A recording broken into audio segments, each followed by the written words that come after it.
struggle is often rewarded because there are so many people who believe that struggle is what makes productivity, or that struggle is what makes things happen. Because they are accustomed to moving physical things around, they are not aware of the turning thoughts to things. They're not aware of vibration and alignment and leverage of source energy. And so they're not aware of the power of the mind or the leverage of the mind of source and such. So that's why we talk about step 1 is contrast causes you to ask, and step 2 is source answers, and there's no resistance in the step 2 part at all. And step 3 is the work of focusing with as little resistance as possible until you feel the energy break through for you. That's when that idea comes. And then step 4 is mastering that. Step 4 simply means recognizing when you are introducing resistance into the equation, because it's only the resistance that you introduce into the equation that slows the energy and therefore causes depletion. In other words, no one else can introduce resistance into your equation, only you. Others can influence it as they say things and you listen to them. Some years ago, Esther's Jerry, wrote a paper called Keep Your Ideas to Yourself. And the subtitle was Until They're Fully Developed. Because he knew, as he worked with people, that they'd have an idea and they'd flow for a while, but then other people who didn't believe in their idea would talk to them about it, and they would listen, and then in their listening, they would introduce resistance into their equation, and then they'd slow the momentum of their idea down until they were now no longer in the receptive mode. And so the idea of it is to get hooked up with source energy, and then you don't get depleted. We'll tell you some things that are using the power of source, and you tell us if this meets your criteria of hard work.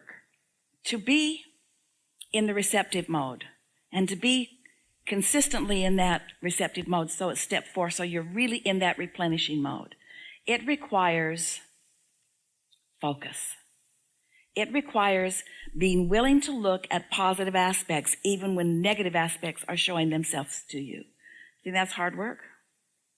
And so what makes the difference between that being hard work and that being not such hard work? Doing it until you get the hang of it. In other words, doing it until it becomes easier. And so when you think about what you want, you connect with source energy about it. When you think about it not being done, then that's like, the best analogy we have is you think about what you want, and it's like putting an engine on your train. You're the train going that way. And when you think about it not happening, it's like putting an engine on the same train going in the opposite direction. So even though there's a lot of hard work going on, you're not going anywhere. And so if you just stop doing that, then you allow the momentum of your desires to carry you further. So our question to you is, what causes it to be less work to focus on what you want? What kinds of things could you do or have you found success with that make it not such hard work? Have you ever needed to get up at 3 o'clock in the morning because your friend's picking you up at 3:30 because you have an hour drive to a mountain stream, and that's when the fish are biting? And when you wake up, is that hard work? In anticipation of that fresh air and that fresh stream and being out there all day with your friend. So we're just pointing out that that's looking at a condition that makes you feel better, where sometimes when you look at the condition of your work, it doesn't not make you feel that way. So the art of staying in alignment is finding a way to look at it so that you don't introduce resistance into it. Because almost everybody is bringing things forward. And the key to deliberate creation is figuring out what kinds of things you want to keep bringing forward because they serve you, and what kinds of things you no longer want to keep bringing forward and having active in your vibration because they don't serve you.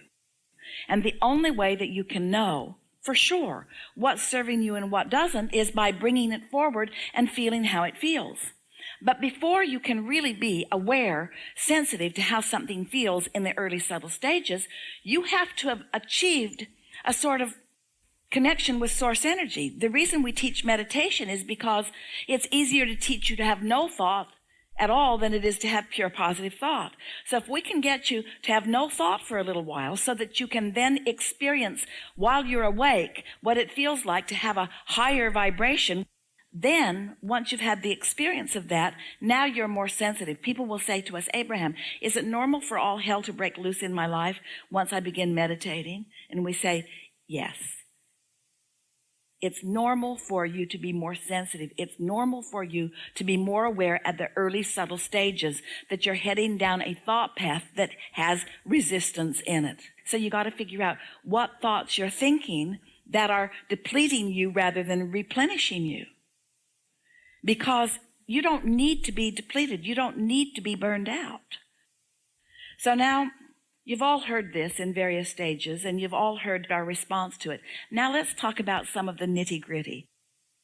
As I connect with this energy that creates worlds, I experience the benefit of the cooperative vortices that are moving about, mine and that of others, so that we come together in more timely manners.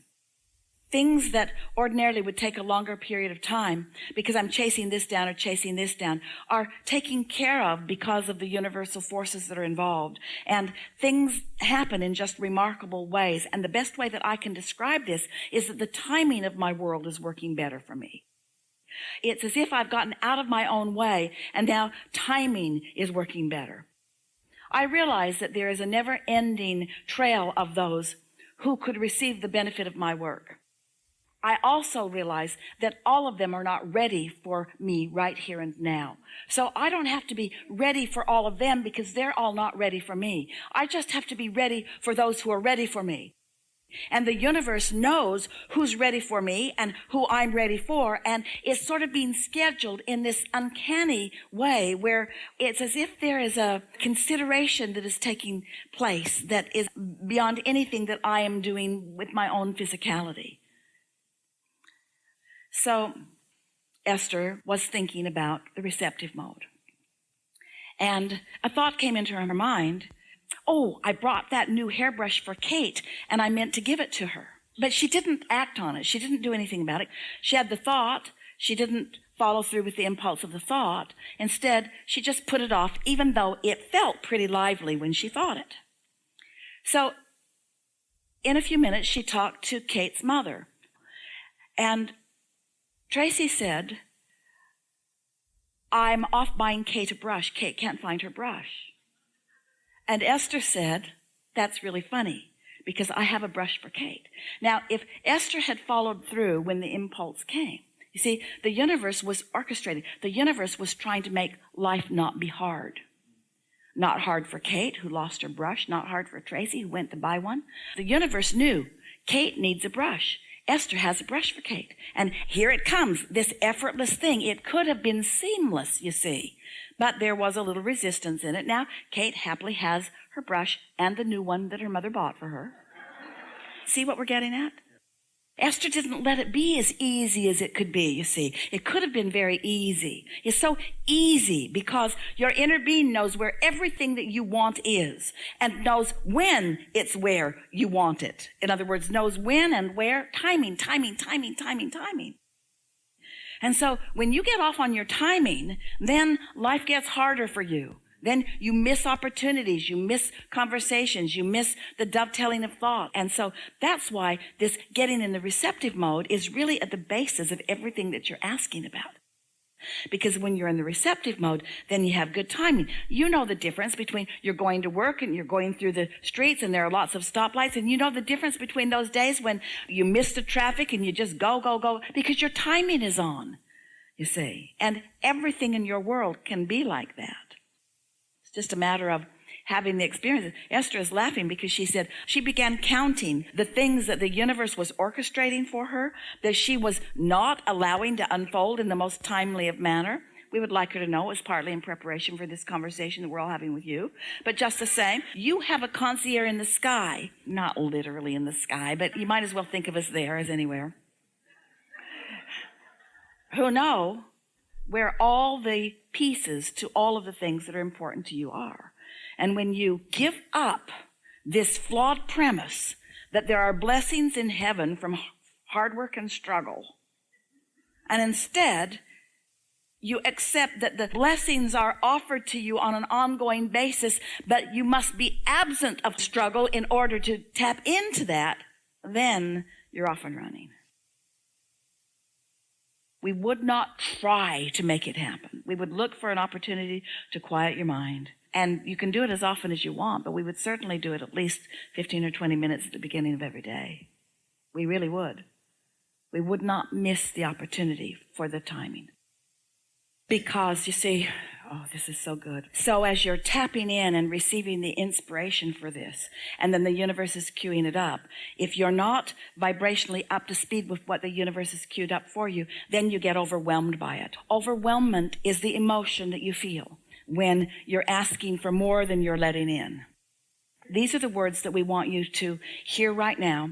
Very strong, very accurate, truest thing that we've ever said. This time-space reality has the wherewithal to deliver to you in fullness anything that you desire.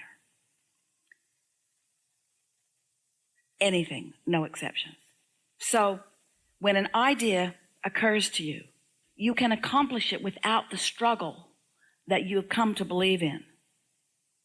So what's happening to you, your ability to connect with Source and receive these ideas is not being sustained. That's why the difference between step 3 and step 4 is so important, because step 3, receptive mode, yahoo. But if you are not maintaining your connection to step 3, then as the idea comes and you're not ready to be ready,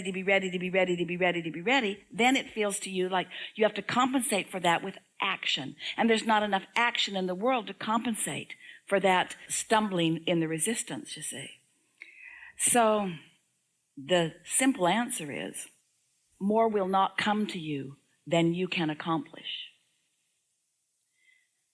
But the accomplishment has to be allowed by you to come to you in the same way and from the same place that the ideas did to begin with.